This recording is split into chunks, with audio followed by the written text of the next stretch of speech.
Hello বন্ধুরা, আবার চলে এসেছি নতুন একখানা ভিডিও নিয়ে। তো শনিবার সন্ধ্যাবেলায় বসে বসে মনে হচ্ছে একটু কিছু মুখ চাট খাই, আর তার জন্য মাথার মধ্যে প্রথমেই এলো সমোসা চাট। তার কারণ বাড়িতে বানানো অনেকগুলো সিঙ্গাড়া ছিল আমার কাছে। তো যেমন ভাবা তেমনি কাজ। তো কয়েকটা সিঙ্গাড়া আমি ভেজে নিয়েছি, যদিও সিঙ্গাড়াটা আমার হাতের বানানো নয়, আমার হাজব্যান্ডের বানানো। তোমরা যদি কোনো সময় আমার রিল ফলো করে থাকো তো দেখবে আমি প্রায় সময় সিঙ্গাড়া বানানোর ভিডিও দিয়ে থাকি, যেটা আমার হাজব্যান্ড বানায় আর খুব টেস্টি বানায়। তো মোটামুটি সমোসা নিয়ে তাকে টুকরো টুকরো করে কেটে সব প্রতিটা প্লেটে ভাগ করেছি। তার উপর একটু দই নিয়ে নিয়েছি, তার মধ্যে আমি ব্ল্যাক সল্ট দিয়ে ফেটিয়ে নিয়েছি। আর সিঙ্গাড়াগুলোর ওপরে 2 চামচি করে দই দিয়ে দিলাম। তাতে করে কি হবে যে তোমরা বোধহয় এটা জানো, আমরা কলেজ লাইফে এক্সাইটের মোড়ে যে হলদিরাম আছে সেখান থেকে আমরা এই সমোসা চাট প্রচুর খেয়েছি আর খুব টেস্টি। সেটাই আমার মাথার মধ্যে হঠাৎ করে ইচ্ছে করেছিল খাবার। তো বাড়িতে বসানো দই থেকে দইকে ফেটিয়ে নেওয়া দইটা দিয়ে তো সমোসাগুলোর মধ্যে 2 চামচি করে দিয়ে দিলাম। তার সাথে আমার বাড়িতে বানানো তেঁতুলের চাটনি, তার সাথে আমার বাড়িতে বানানো ধনেপাতা, পুদিনা পাতা, কাঁচা লঙ্কা বাটা দিয়ে চাটনি। তো সেইগুলো সব রয়েইছে। তো 2 চামচে করে ঘুগনি নিয়ে নিলাম। ঘুগনি মানে গ্রিন মটরকে অল্প মশলা দিয়ে যা সেদ্ধ করে নেওয়া।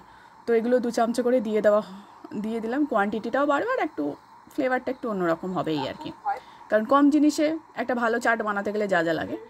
প্রথমেই আমি গ্রিন চাটনি প্রতিটাতে 1 চামচে করে দিয়ে দিলাম। এগুলো খুব ঝাল ঝাল চাটনি, তো প্রথমের দিকে অল্প করে দিচ্ছি। আর যেহেতু আমরা ঝাল খেতে ভালোবাসি তো পরের দিকে আবার দেওয়ার প্ল্যান আছে। আর তেঁতুলের চাটনিটা যেহেতু মিষ্টি তাকে 2 চামচে করে দিয়েছি, যদিও আমার চাটনি প্রায় শেষের অবস্থায়, তাই খুব বেশি দিতে পারিনি। তো ওপর চাটনিগুলো দিয়ে দিলাম।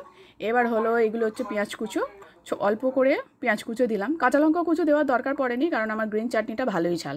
তো কাঁচা লঙ্কা কুচো নিয়ে মাথা ঘামাইনি। এবার সব শেষে যেটা আমি দেবো হচ্ছে মেন পার্ট, ঝুরি ভাজা, যেটাকে সেও ভাজা বলে, যেটা ওই চাটনির মধ্যে ইউজ করা হয়। তো ওপর ভালো করে দেওয়ার পর যত সাজানো হচ্ছে তত তার রূপ খুলছে।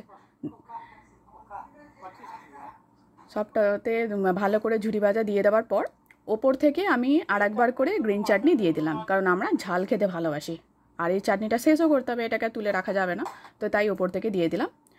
আর এরই সাথে সাথে আমার এটা হচ্ছে আমার ফাইনাল চাটের লুক।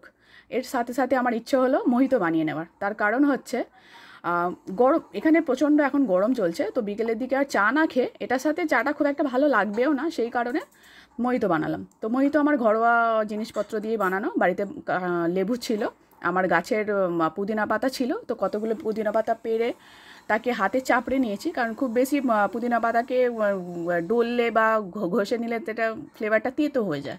তো সেই কারণে হালকাভাবে তাকে হাতে চাপড়ে নিয়েছি। কয়েকটা